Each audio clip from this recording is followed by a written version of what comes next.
हाँ बच्चों, पिछले वीडियो में हम लोग टाइप्स ऑफ रिसोर्सेज पढ़ रहे थे। Class 10th NCERT geography chapter 1 resources and development हम लोग फॉलो कर रहे हैं।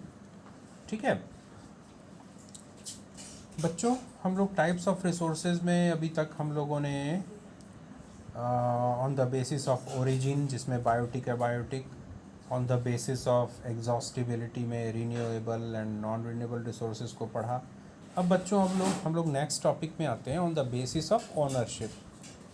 यहाँ पे बच्चों ओनरशिप का मतलब होता है कि उस रिसोर्स का स्वामी कौन है, उस रिसोर्स का मालिक कौन है ना। तो उसमें भी 2 और 3 कैटेगरीज हैं। फर्स्ट है इंडिविजुअल रिसोर्स। इंडिविजुअल रिसोर्स क्या होता है बच्चों? जो प्राइवेटली ऑनर्ड होता है, यानी कोई वन इंडिविजुअल, कोई एक व्यक्ति या ग्रुप ऑफ इंडिविजुअल्स या कुछ लोग मिल करके उसके स्वामी होते हैं, उसके मालिक होते हैं, है ना। जैसे आप लोगों में बहुत से बच्चे होंगे जो गांव से बिलोंग करते होंगे। तो विलेज एरिया में, गांव में उनके पास एग्रीकल्चरल लैंड होगा, खेती वगैरह करने के लिए जो ज़मीन होगी खेती वाली, है ना, कल्टीवेशन लैंड। तो वो आपके उसके पापा के नाम पे वो रजिस्टर्ड होगा या आपके दादाजी के नाम पे रजिस्टर्ड होगा। तो वो लैंड रिसोर्स है ना, उसके जो ओनर हैं, उसके जो मालिक है वो आपके पापा हैं, आपके दादाजी हैं। ठीक है, तो इस तरह के जो रिसोर्स होते हैं उनको हम लोग इंडिविजुअल रिसोर्स कहते हैं। अब इसको हम लोग लाइन बाय लाइन पढ़ लेते हैं। These are also owned privately by individuals. वही many farmers own land which is allotted to them by government against the payment of revenue, है ना। कहने का मतलब वो जो वैसे तो किसी देश में, यानी हमारे देश में जो भी ज़मीन वगैरह है वो सब सरकार की होती है, लेकिन सरकार ने हमको अलॉट किया है, सरकार ने हमें दिया है कि भाई चलिए आप खेती करिए इस पे, ठीक है, और अपने परिवार का जीवन भरण करिए, है ना। लेकिन बदले में हमको रिवेन्यू दीजिए, यानी टैक्स दीजिए, जिसको हम लोग लगान बोलते हैं, टैक्स बोलते हैं, रिवेन्यू, है ना। In villages there are people with land ownership but there are many who are landless. Urban people own plots, houses and other property. ग्रामीण इलाकों में बहुत सारे लोग हैं जिनके पास ज़मीनें होती हैं, लेकिन कुछ ऐसे लोग भी होते हैं जो लैंडलेस होते हैं, भूमिहीन होते हैं, उनके पास ज़मीन नहीं होती। शहरों में लोगों के पास अपने प्लॉट्स होते हैं, ज़मीन के टुकड़े होते हैं, घर होते हैं, हाउसेज और अदर प्रॉपर्टी, फार्म हाउस वगैरह जो भी है, अलग अलग इंडस्ट्री होती है। ठीक है, plantation, pasture lands, ponds, water in wells etcetera are some of the example of resources ownership by individual, है ना। बगीचे वगैरह हैं, पॉस्चर लैंड जहाँ पे लोग पशुओं को चराया जाता है, चारागाह वगैरह, तालाब हो गए, पानी के कुएं हो गए, ट्यूबवेल वगैरह हो गए, ये सब जो हो गए। ठीक है, तो ये एग्जांपल होते हैं ओनरशिप बाय इंडिविजुअल, यानी इनका मालिक कोई एक होता है या कुछ लोग मिल करके होते हैं। ठीक है, make a list of resources owned by your, मतलब ये आपको एक टास्क दे दिया बुक ने कि आप एक लिस्ट बनाइए और अपने घर में ही, अपने ख़ानदान, अपने परिवार में ही एक लिस्ट बनाइए कि कौन कौन सी जो चीज़ें हैं, रिसोर्सेज हैं, वो किस किस के नाम है, कौन उसका मालिक है, इस तरह करके। ठीक है, नेक्स्ट हेडिंग है बच्चों इसी में, कम्युनिटी ओन्ड रिसोर्सेज। अब ये क्या होता है इसको हम लोग समझते हैं। There are resources which are accessible to all the members of community. कुछ ऐसे रिसोर्सेज होते हैं जिस पे किसी एक का हक नहीं होता, उस पे पूरे समाज, सारे समाज का हक होता है, सारा समाज उसका मालिक होता है। जैसे विलेज कॉमन्स यानी गांव में कुछ ऐसा इलाका जहाँ पर सभी लोग अपने पशुओं को चराते हैं, ग्रेजिंग ग्राउंड्स, या ब्यूरियल ग्राउंड्स जहाँ पे मरने के बाद लोगों को दफनाया जाता है।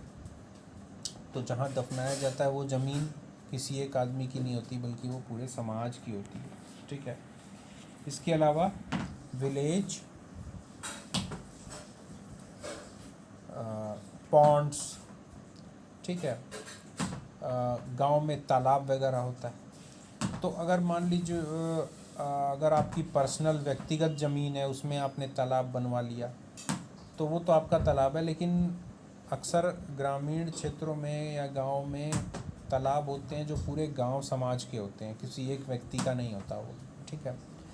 शहरों में आप जाइए, पब्लिक पार्क्स हैं, पिकनिक स्पॉट्स वगैरह जो होते हैं, प्लेग्राउंड्स होते हैं, है ना।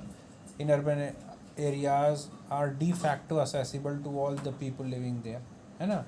वो जो भी उस इलाके में रहता है, शहर में रहता है, वो सब वहाँ जा सकते हैं, उसको यूज़ कर सकते हैं, ठीक है। तो इस तरह के जो रिसोर्सेज होते हैं बच्चों, उसको हम लोग कम्युनिटी ओन रिसोर्सेज बोलते हैं। नेक्स्ट है बच्चों नेशनल रिसोर्सेज।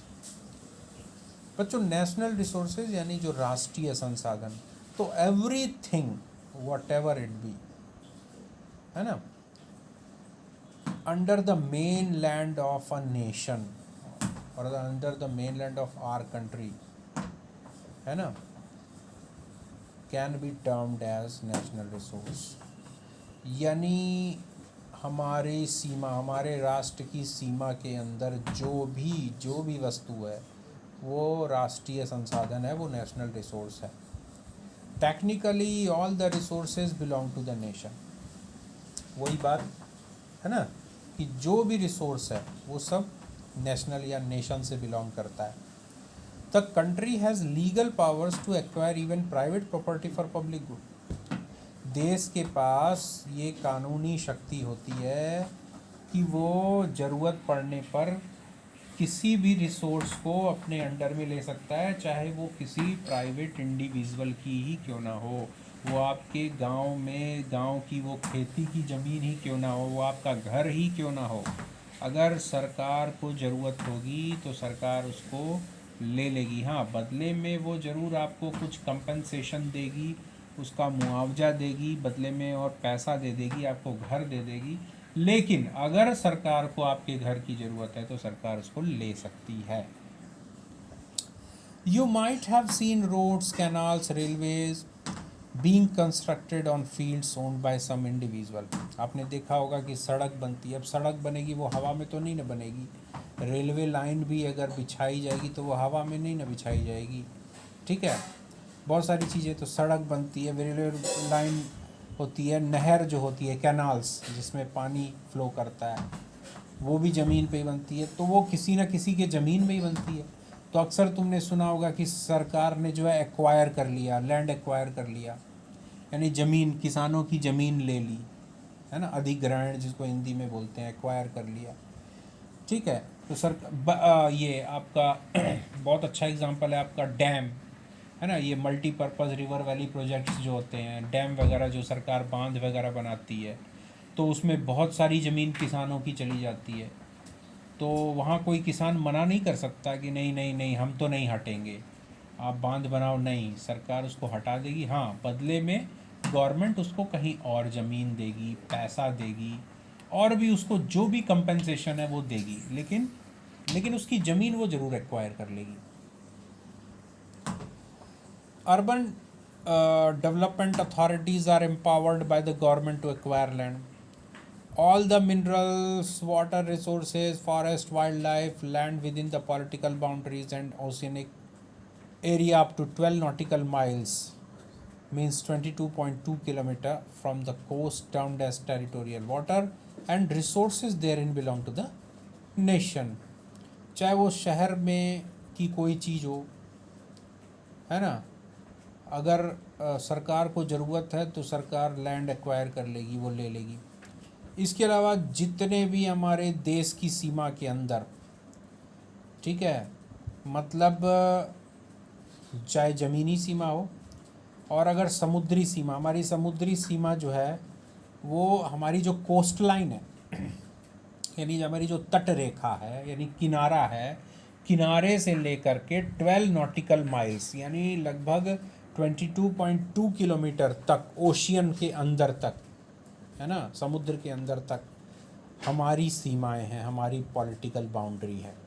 और इसके अंदर कोई भी रिसोर्स हो, चाहे वो फॉरेस्ट हो, वाटर रिसोर्स हो, मिनरल हो, वाइल्ड लाइफ हो, लैंड हो, कुछ भी हो, वो हमारे देश का वो नेशनल रिसोर्स माना जाएगा। ठीक है। अब आते हैं बच्चों इंटरनेशनल रिसोर्स। कुछ रिसोर्सेज जो होते हैं वो इंटरनेशनल रिसोर्स होते हैं। इंटरनेशनल यानी जिस पर किसी एक नेशन का अधिकार नहीं होता, उस पर कई नेशंस का अधिकार होता है। और कुछ रूल्स को फॉलो करके, कुछ जो लीगल ऑर्गेनाइजेशन है उनसे परमिशन लेकर के आप उस रिसोर्सेज को यूज़ कर सकते हैं, लेकिन आपको परमिशन लेनी पड़ेगी। तो आखिर वो इंटरनेशनल रिसोर्स कौन से होते हैं, उनका क्या एरिया होता है? There are international institutions which regulate some resources. बताया ना मैंने कि कुछ ऐसे इंटरनेशनल ऑर्गेनाइजेशन है, इंस्टीट्यूशन है, जो कुछ रिसोर्सेज को रेगुलेट करते हैं, यानी बताते हैं कि भाई ये एरिया है और इस एरिया में कौन कौन से जो कंट्री हैं या नेशन है वो यहाँ के रिसोर्सेज को यूज़ कर सकते हैं, कौन नहीं कर सकता। ये कुछ जैसे आपका यूएन हो गया, है ना, यूनाइटेड नेशन ऑर्गेनाइजेशन है, यूएनओ वगैरह हो गया, और भी कई होते हैं, है ना।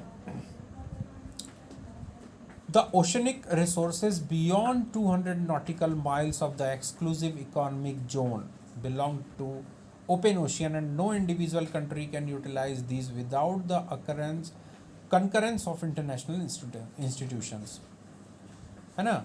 अब जैसे सबसे बड़े आपको पता होगा कि जो ओशियंस हैं, हमारे ओशियंस हैं, महासागर, ख़ास तौर से यहाँ पर इंडियन ज्योग्राफी हम लोग पढ़ रहे हैं तो हम लोग इंडियन ओशियन की बात करेंगे, क्योंकि भारत के तीन तरफ वो बे ऑफ बंगाल है, अरेबियन सी है, तो that all are part of Indian ocean, ये सब इंडियन ओशियन का पार्ट है। तो आखिर फिर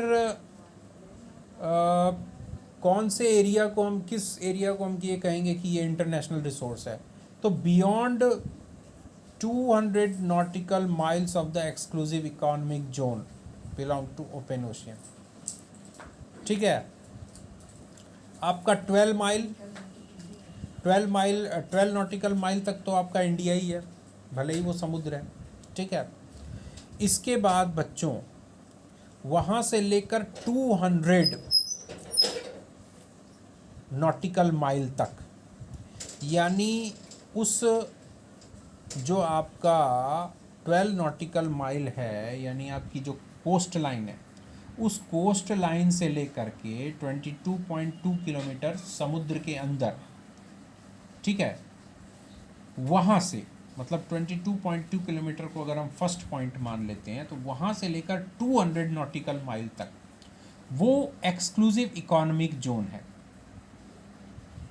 ठीक है। Of the exclusive economic zone. उसके बाद उस 200 नॉटिकल माइल्स के बाद उसको हम लोग बोलते हैं ओपन सी, उसको हम बोलेंगे ओपन सी या ओपन ओशियन। ठीक है, खुला समुद्र। और वो इंटरनेशनल ऑर्गेनाइजेशंस के अंडर में आता है, उसकी कुछ इंटरनेशनल रेगुलेटरी बॉडी होती है, उसके अंडर आता है। और वहाँ आप एक फॉर्मेलिटी को पूरा करके उन इंटरनेशनल इंस्टीट्यूशन से परमिशन लेकर के आप फिर उस रिसोर्स को, वहाँ पर पाए जाने वाले रिसोर्स को यूज़ कर सकते हैं। हाँ, लेकिन ये जो 200 ये जो 200 नॉटिकल माइल्स हैं, ये तो एक प्रकार से आप समझ लो कि वो इंडिया के ही अंडर में है। वहाँ पर और कोई नेशन और कोई देश जो है वहाँ के रिसोर्स को यूज़ नहीं कर सकता। ठीक है। तो इस तरह से है।